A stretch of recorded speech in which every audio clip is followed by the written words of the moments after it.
하나님의 말씀 봅니다. 사도행전 20장 36절에서 21장 6절에 있는 말씀까지 말씀을 교독하겠습니다. 20장 36절에서 21장 6절에 있는 말씀입니다. 이 말을 한 후 무릎을 꿇고 그 모든 사람들과 함께 기도하니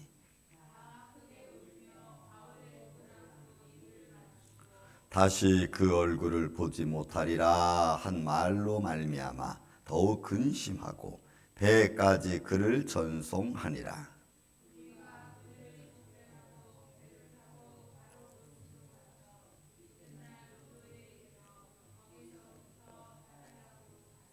베니게로 건너가는 배를 만나서 타고 가다가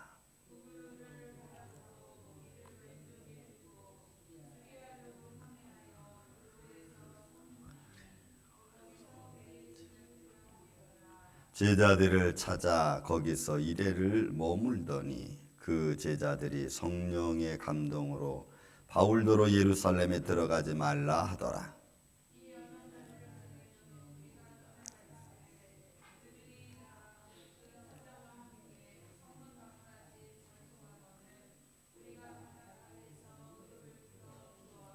서로 작별한 후 우리는 배에 오르고 그들은 집으로 돌아가니라.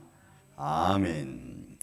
자, 에베소 장로들을 모아놓고 마지막 고별 설교를 끝내고 그리고 앞으로 닥쳐올 어떤 유혹적인 말들, 어그러진 말을 통해서 사람들의 마음을 훔쳐가고 또 너희들 중에도 그런 일이 있을 수 있을 거다라고 하는 예견의 말씀까지 들려준 후에 바울이 이제 그 자리를 떠나려고 하죠. 자, 떠나려고 하는 이때에 오늘 본문 36절부터 말씀 보니까 이 말을 한 후 무릎을 꿇고 그 모든 사람들과 함께 기도했어요. 그러니까 여러분, 우리 믿음의 사람들이 만나고 헤어지고 하는 것에 그 참 좋은 모습 중에 하나는 만났을 때 서로 감사의 기도를 하고 헤어질 때는 하나님 이들을 지켜주세요라고 하는 하나님의 보호하심에 대한 기도하고, 그죠? 믿음의 사람들이 그런 모습이 좋은 것 같아요. 아침에 일어나서 하나님 올 하루를 지켜주시고 또 저녁에 집에 들어오면 하나님 사랑하는 가정, 자손들 지켜주신 거 감사합니다 기도하고 또 육신의 연약함 가진 우리들은 하루하루를 삶을 살면서 여러분 어려움이 많죠. 아픔에 대한 어려움, 또 마음 상처에 대한 어려움. 그래도 그런 과정 하나를 잘 진행시켜 갈 수 있도록 형편과 사정을 인도하시는 하나님께 또 감사하고 불평 불만을 꺼내놓기 시작하면 끝도 한도 없습니다.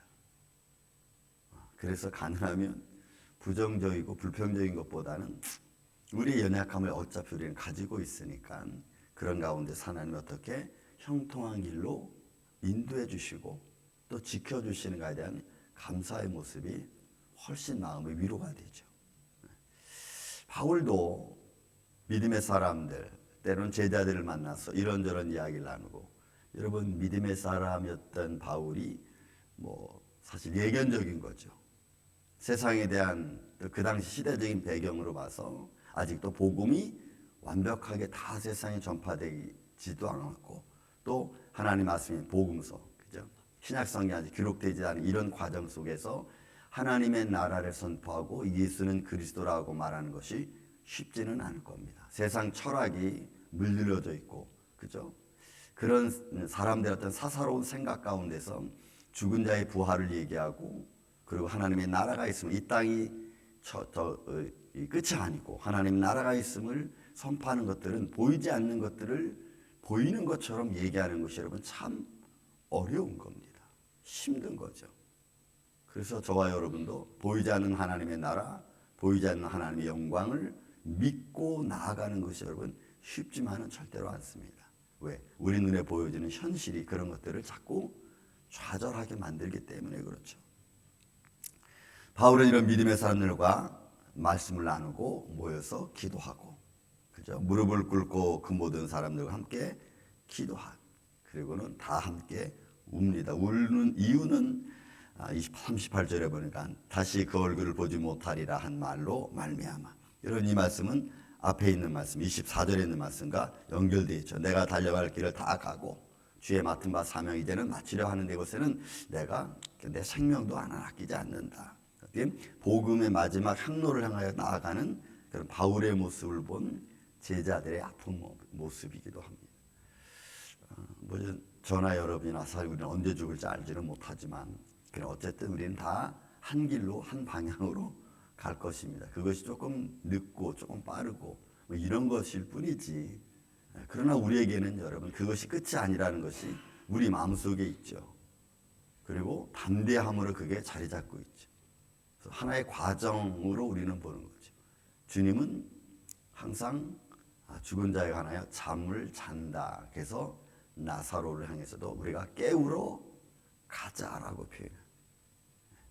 그런 과정 속에서 우리 마음이 하나님이 성도의 죽음도 기뻐 보신다고 하는 그런 말씀들을 우리 마음속에 잘 우리가 담아 놓으면은 사실은 우리의 삶의 어려움을 만나도 힘든 일을 만나도 우리는 이겨 나아갈 수 있습니다. 그것이 주님이 우리에게 주시는 은혜고 하나님 나를 바라보는 사모하는 자들의 어떤 믿음이기도 하죠. 다시 그 얼굴을 보지 못하리라 한 말로 말미암아 더욱 근심하고 배에까지 그를 전송합니다. 그러니까 우리가 삶 속에서 우리 삶의 과정 하나하나 여러분들 일주일 동안 살아온 삶의 과정을 한번 쭉 돌이켜 보십시오. 바울은 복음을 들고 그가 이제는 예루살렘을 향하는 길로 돌아오는 거죠. 돌아오는 과정입니다.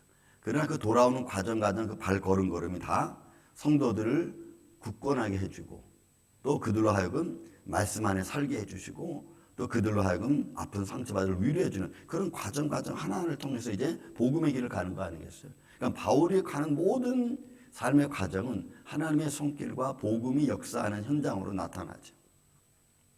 여러분 바울이 그랬다고 해서 우리는 안 그렇습니까? 아니 바울은 다르고 우리는 또 다릅니까? 바울이 가는 길이 다르고 내가 가는 길이 다를까요? 사실은 여러분 다르지 않아요. 바울은 그에 맡겨진 사명에서 선교자적 사역으로 온 지중해 연안을 통해서 복음을 전했고 저와 여러분은 우리의 삶의 터전을 놓고 우리가 살아가는 것 아니겠어요? 그러면 바울은 그렇게 갔으니까 복음의 길이었고 우리는 그렇게 안 가니까 복음의 길이 아닐까요?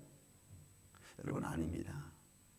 하나님의 부름받은 하나님의 사람들, 믿음을 가진 하나님의 사람들은 그들이 어디에 있든 저와 여러분을 통해서 하나님의 말씀이 선포되어지고 하나님의 나라가 증거되어지는 줄로 믿습니다.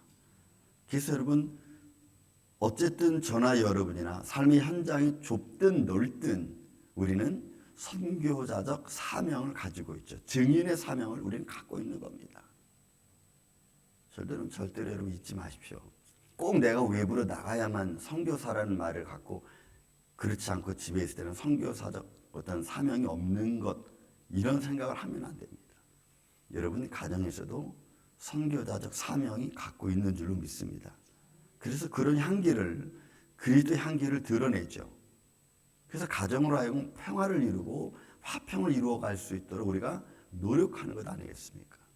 가정에서 선교자적 사명을 갖지 못한 저와 여러분이 외부에 나간다고 해서 순간적으로 며칠 갔다 온다고 해서 선교자적 사명을 이루고 왔다고 우리가 볼 수 있겠어요? 그건 여러분 불가능한 일입니다. 말도 안 되는 말이고.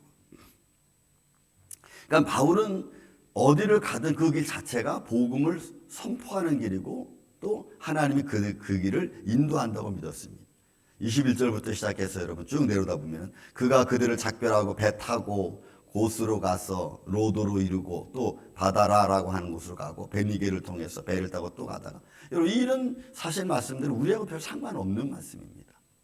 그러나 이 설명은 바울이 가는 과정 통해서 선포되어진 하나님의 말씀의 경로죠.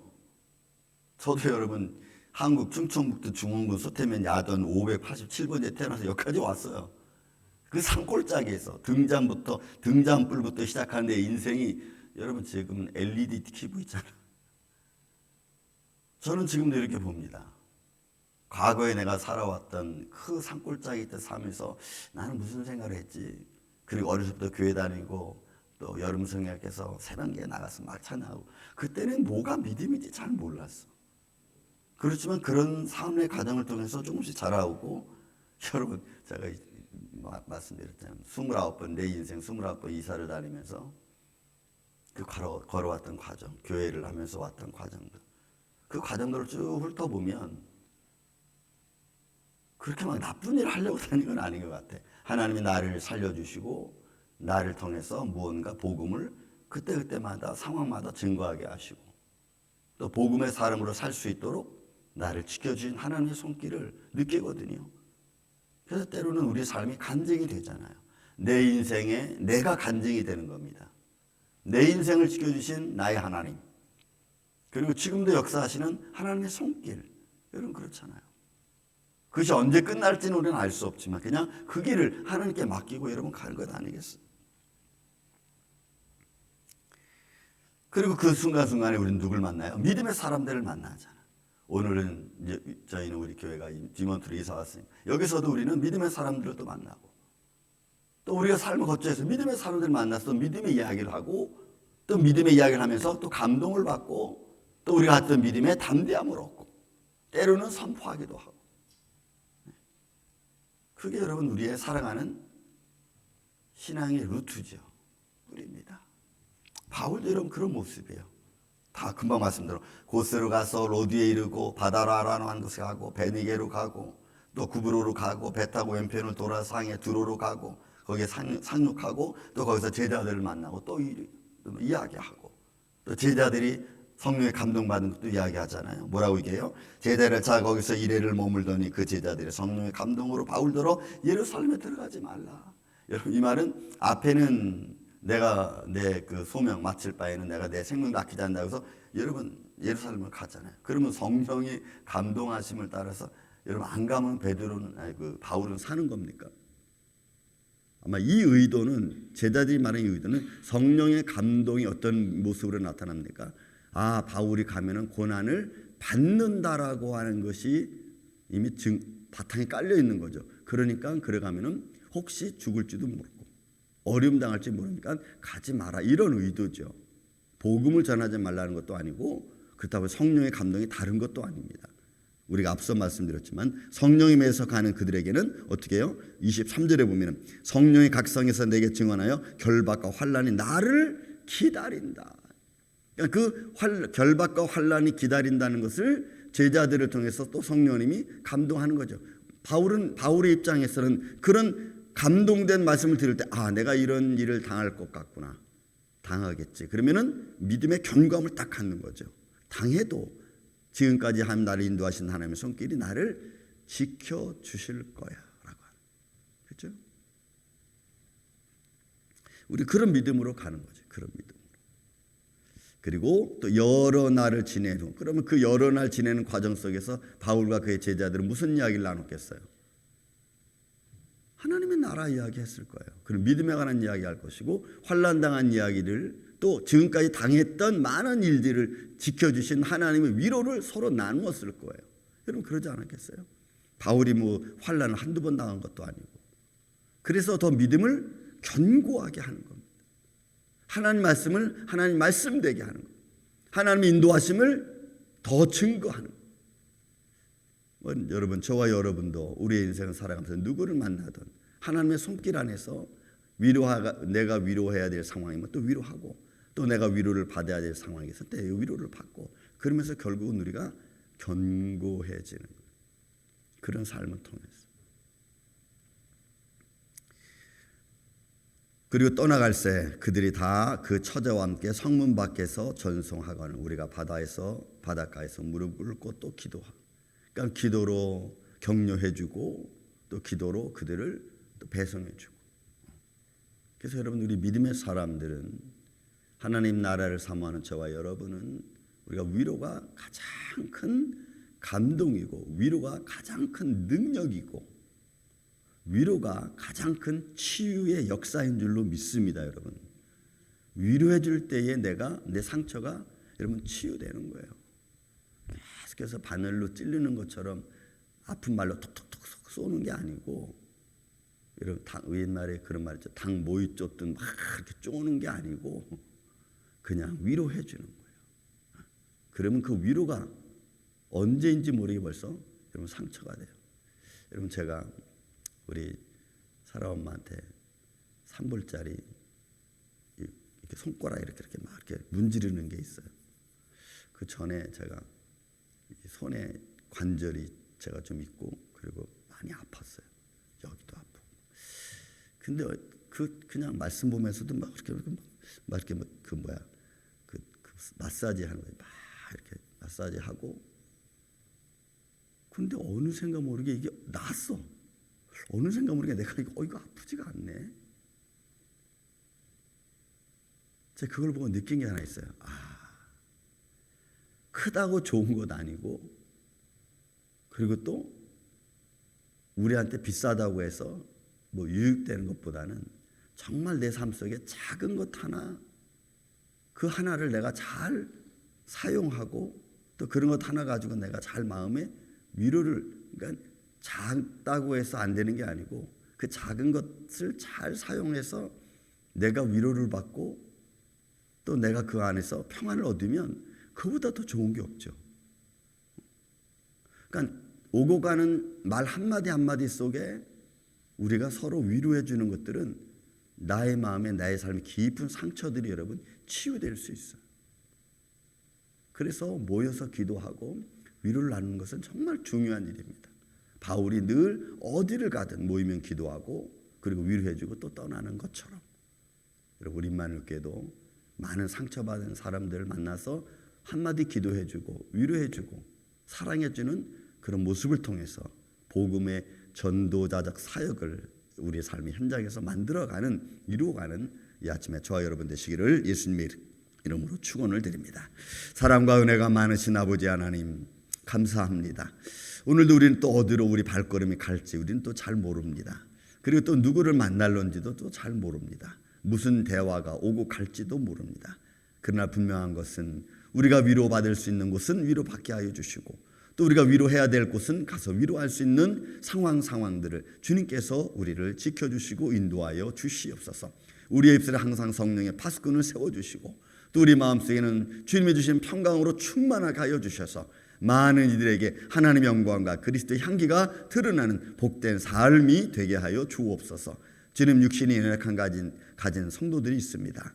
주님께서 저들의 삶을 지켜 주시옵소서. 사람의 힘으로 능으로 되는 것이 아니고 우리를 창조하신 주님의 손길 안에 있는 줄로 믿습니다. 주님께서 지켜 주시고 또한 주님께서 우리를 위로하여 주옵소서. 어둠의 세력에 틈타지 아니하도록 주님 때마다 일마다 돕는 은혜를 더하여 주실 줄로 믿습니다. 머리부터 발끝까지 성령님이 동행하여 주옵소서. 주말 아침을 맞이합니다. 사랑하는 성도들의 삶을, 제 가정을, 자손들을 붙들어 주셔서 하나님을 영광스럽게 하는데 부족함이 없는 심령들, 가정들 되게 하여 주옵소서. 주님만이 홀로 영광 받으시옵기를 원하옵고 사랑이 많으신 예수님의 이름으로 기도하옵나이다. 아멘. 하늘에